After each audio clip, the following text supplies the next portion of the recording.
श्रीमद् भागवतम यह महान ग्रंथ का अध्ययन करने के लिए जो लायकात व्यक्ति में जरूरी है वो यह इस ग्रंथ में क्रम आगे बढ़ना चाहिए।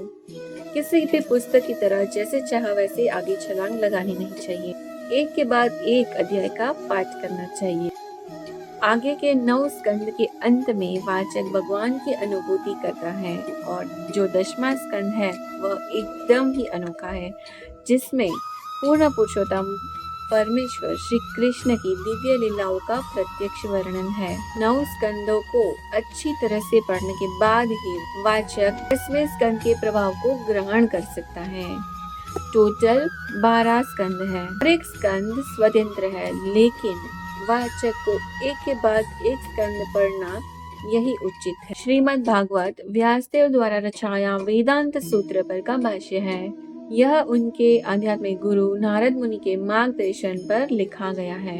श्री व्यासदेव भागवतम की रचना के बाद वे यह सारांश उनके पुत्र शुकदेव गोस्वामी को आत्मसात कराते हैं, जिसके बाद शुकदेव गोस्वामी यह कथा हस्तिनापुर में, जो आज दिल्ली है, वहाँ महाराज परीक्षित को समक्ष विद्वान ब्राह्मणों की सभा में गंगा नदी के किनारे कह सुनाते हैं। महाराज परीक्षित को उनकी मृत्यु की चेतावनी मिलने पर उन्होंने समग्र राज्य का त्याग किया और गंगा नदी के तट पर एक ही सप्ताह में उन्होंने आध्यात्मिक ज्ञान की प्राप्ति के लिए श्रीमद् भागवतम का पाठ सुना।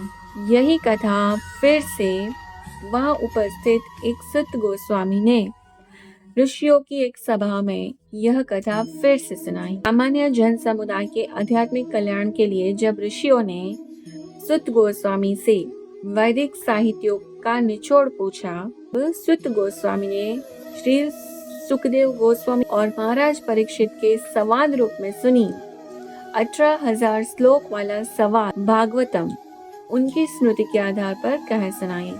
तो इस तरह आज गुरु पूर्णिमा के दिन हम सारे भक्तों के जो महान आध्यात्मिक गुरु है नारद मुनि, जिनके मार्गदर्शन के द्वारा श्री व्यासदेव ने श्रीमद् भागवतम की रचना की और हर एक भक्तों के पास पहुंचाई, जिससे हम आध्यात्मिक ज्ञान प्राप्त कर सके और हमारी आध्यात्मिक जर्नी में आगे बढ़ सके। हमारे ऐसे गुरु को इस गुरु पूर्णिमा कोटि कोटि वंदन। हरे कृष्णा।